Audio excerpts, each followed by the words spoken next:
Hello students! Ako nga pala si Teacher Ronnie at tuturuan ko kayo kung paano ba natin malaman na ang isang collection of objects or thing ay example ng sets.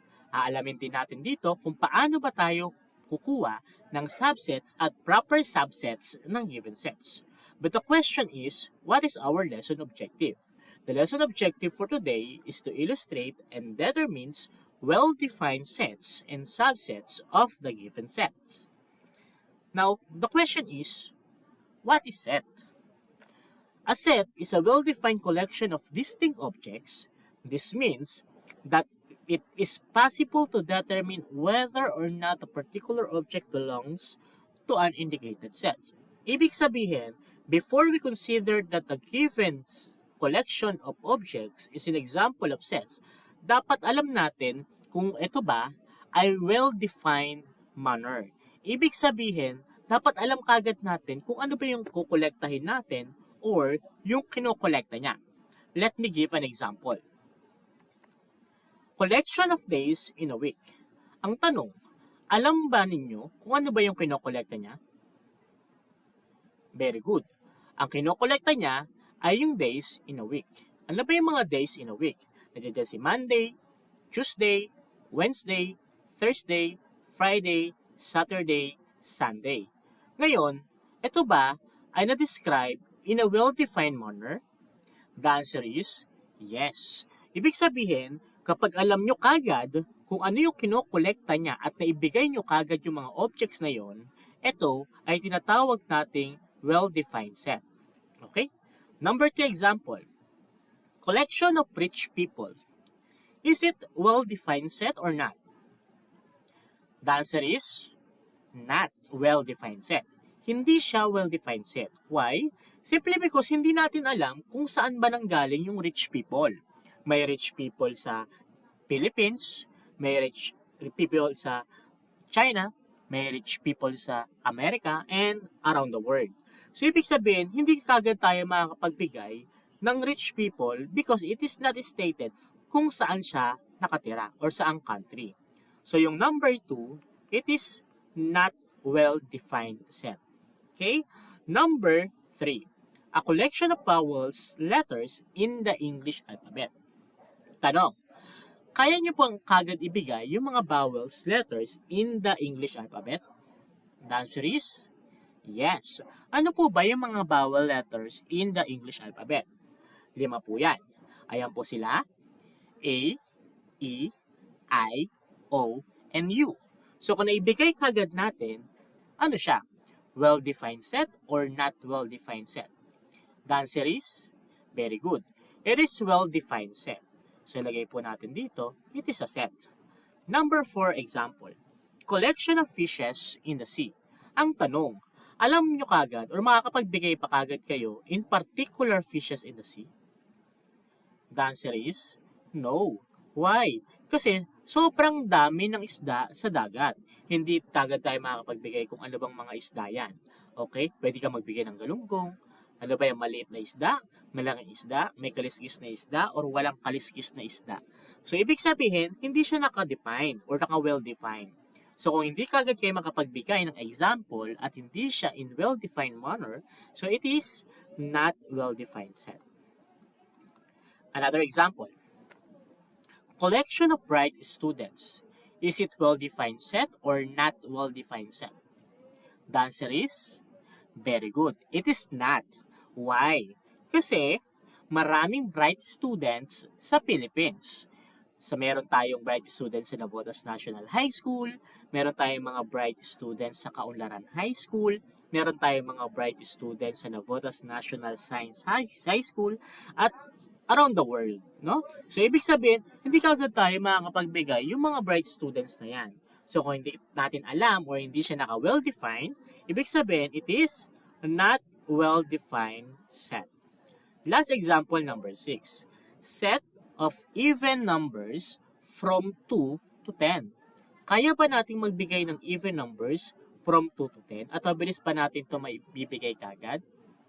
The answer is yes. Ano ba yung mga even number from 2 to 10? Ito yung mga 2, 4, 6, 8, and 10. So kung kaya nating maibigay kagad, so meaning it is well-defined set. Okay? Now, let's try to answer the exploration type.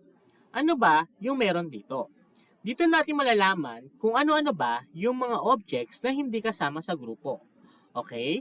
Identify the objects that does not belong to the group.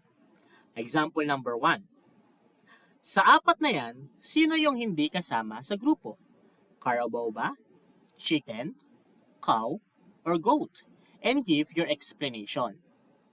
The answer is chicken. Very good. Why chicken does not belong to the group? Simply because ito lang po yung may pakpak. Very good. Ano pa? Ito lang po yung merong dalawang paa. Okay, very good. So, ibig sabihin, you can easily understand or identify kung sino ba sa mga yan or sa listahan natin sa grupo ang hindi dapat maisama. Okay, let me give another example. Octagon, square, rectangle, or rhombus. Which of the following does not belong to the group? The answer is very good. That is octagon. Si octagon po ang hindi kasama sa grupo. Bakit kaya? The reason is, si octagon po ay 8-sided polygon. While yung square, rectangle, and rhombus, sila po yung mga polygon na 4-sided lang po. So yung tatlo, 4-sided like square, rectangle, and rhombus, while in the other hand, the octagon has 8 sides. So ibig sabihin, si octagon ang hindi kasama sa grupo. Another example, 14, 18, 32, 25, and 16. Which of the following does not belong to the group? Very good. The answer is 25. What is your reason why 25 ang sagot ninyo? Simply because, very good. Si 25 lang po kasi ang odd number. Si 14, 18, 32, and 16, sila po ay mga even number. So, 25 lang po ang odd number. Last example for this. 1 half, 1, 2, 3, and 4. Which of the following does not belong to the group? Very good. The answer is 1 half. The question is, why kaya yung 1 half is not belong to the group? Very good. Because siya lang kasi ang nagbubukod tangi or nag-iisang fractions. Now, alam nyo na kung paano ba natin malalaman ng isang element or objects ay hindi kasama sa isang grupo. Let's try naman to understand kung ano ba or paano tayo mag-denote or magpangalan ng isang set. It's stated that in denoting sets, we use capital letters of the English alphabet. Ulitin ko po, English capital letter. Okay? So A, B, C, D, E, F, G hanggang Z. At dapat po ito ay capital letter. Hindi po tayo gumagamit ng small letter sa pagpapangalan ng isang set. Always, very good, capital letters. Okay, example, yung letter A or set A, ang basa po dyan ay set A, is set of whole numbers. If you can see, capital letter po yung kinagamit po natin. Set A, set B, set C, at set D. All of that are capital letters. But tanong, ang question is dyan is, paano pa tayo maglagay ng mga objects? Always remember that we need to use comma to separate the objects in the given sets. Like example here, 0, 1, 2, 3, 4, 5, 6. Kasi kapag hindi tayo gumamit ng comma, yung dalawang element ay magiging isa lang. Okay? At malilito tayo. That's why we use comma to separate the element or the objects in the given set. Tanong po, sir, bakit po meron po tayo ditong 3 dots? Meron tayong 3 dots, that is, signifies na meron pa diyang mga next na number. Okay, sabi dyan, we have set A. Ang sabi kasi sa set A, we have a set of whole number. Pag sinabi po nating whole number, it is start sa 0 papuntang positive number. 0, 1, 2, 3, 4, 5, 6, 7, 8, 9, 10, and so on. Ibig sabihin, hindi tayo matatapos. That's why we use 3 dots. Ang tawag po dyan is ellipses.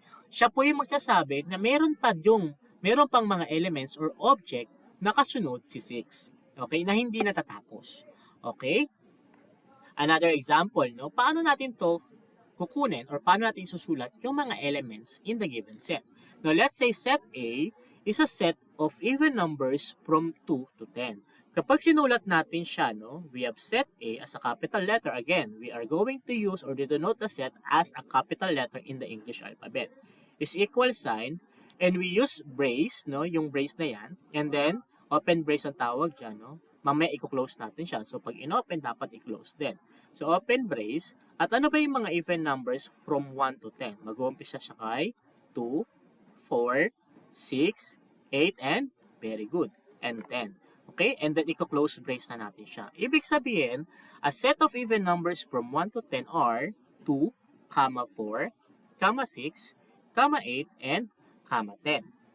Ang tawag natin sa mga numbers na yan or objects na yan ay elements. Sir, ano po yung elements? Yung elements, siya po yung bumubuo sa mismong sets. Okay, tanong, how many elements do we have in set A? Bibilangin lang po natin. We have 1, 2, 3, 4, and 5. So, meaning to say, we have 5 elements in set A. Okay po? Okay, next tayo. Set B, set of counting numbers greater than 9. Pag sinabi natin greater than 9 is mas mataas kay 9. But the question is, what is counting number? Counting is kung paano tayo magbilang. Counting is kung paano tayo magbilang. Counting is paano tayo magbilang. Paano ba tayo magbilang?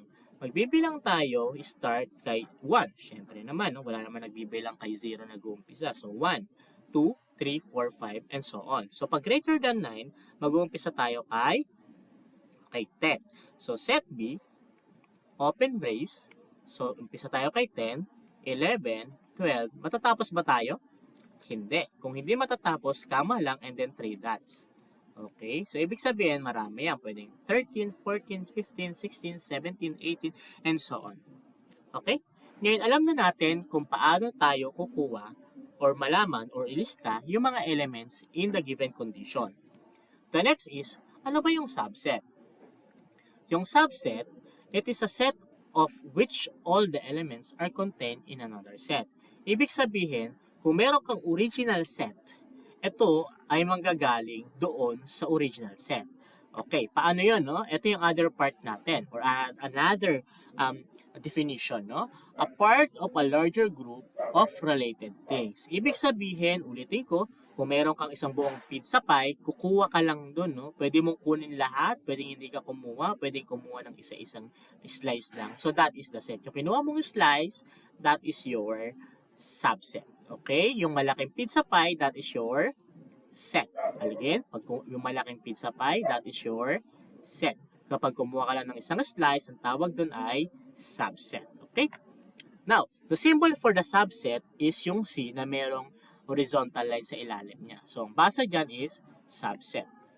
Now, suppose V and W are sets and that every element of W is also an element of B. Sa Tagalog, no, si W daw or lahat daw o bawat element daw ng W ay element daw ng V.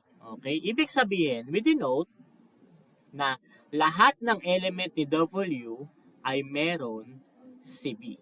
Okay? That is the idea. Ganun siya basahin sa Tagalog, no?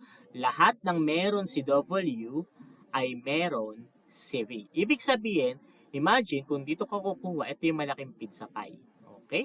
So that is the idea. Tandaan nyo lagi, yung mauna is the subset, yung sumunod, itong malaki na to, no? Yung B na yan, no? That is our original set. Okay? Next tayo. Set, let's say we have set, no? We have 1, 2, 3, 4, 5, 6, 7, 8, 9. And let's say we have the subset B, no? Which is 1, 2, 3, 4, 5. The question is this a subset or not? The answer is yes, it is a subset. Tandaan nyo lang lagi na malalaman natin na ito ay subset kapag lahat ng meron si subset ay meron si set. Tanong, meron bang 1 dun sa taas kay original set? Meron. Meron bang 2 kay original set? Yes. Meron bang 3, 4, and 5? Kung lahat ng meron si subset ay meron si set, meaning to say, that is an example of set. Sa Tagalog, lahat ng meron si B or set B ay meron si set A. That is the idea of B subset of A. Okay, tandaan po natin yan sa Tagalog ha. Lahat ng meron si B ay meron si A. Okay, next tayo.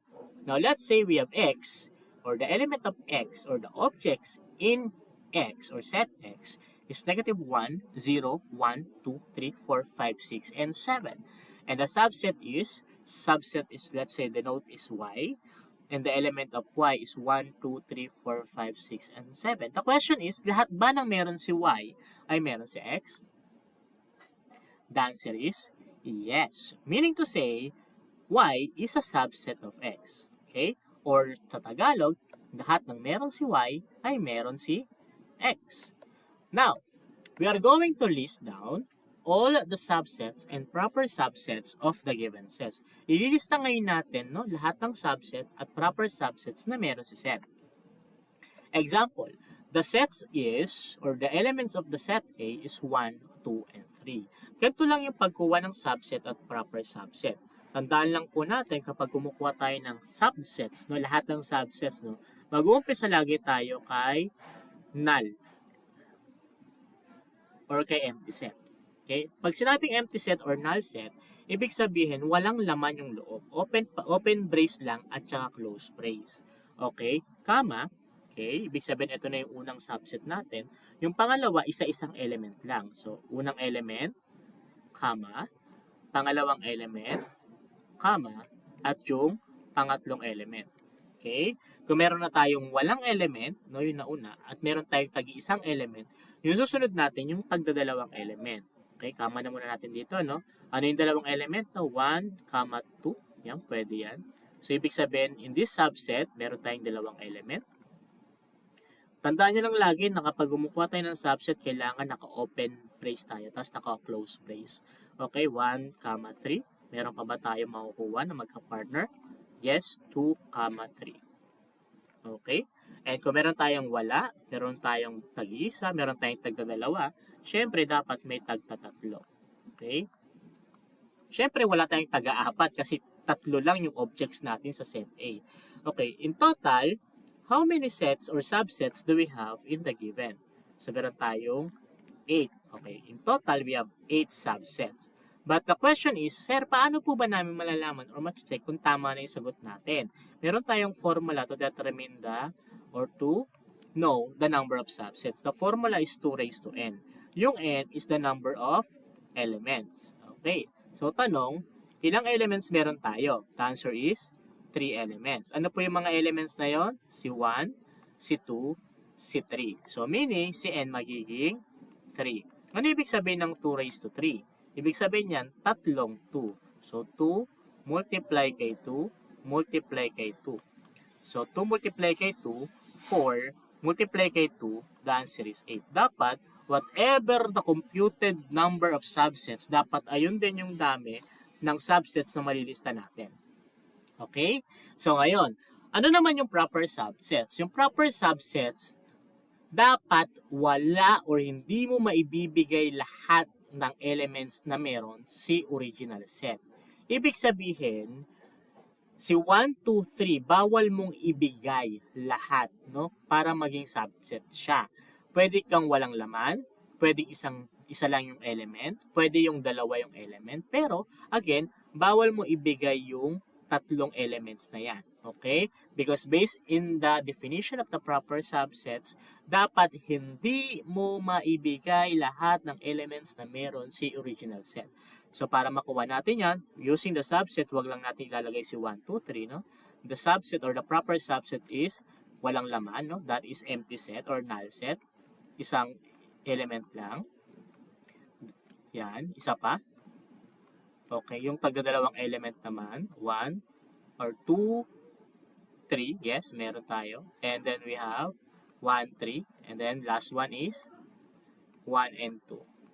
So what is the formula to determine the number of subsets? The formula is 2 raised to n minus 1. Okay, ibig sabihin yung computation natin kanina, minus 1 lang natin. So based on the computation, that is 8 to, 8 minus 1, the answer is 7. So, yung subset natin, minus 1 lang natin yan para makuha natin si proper subset.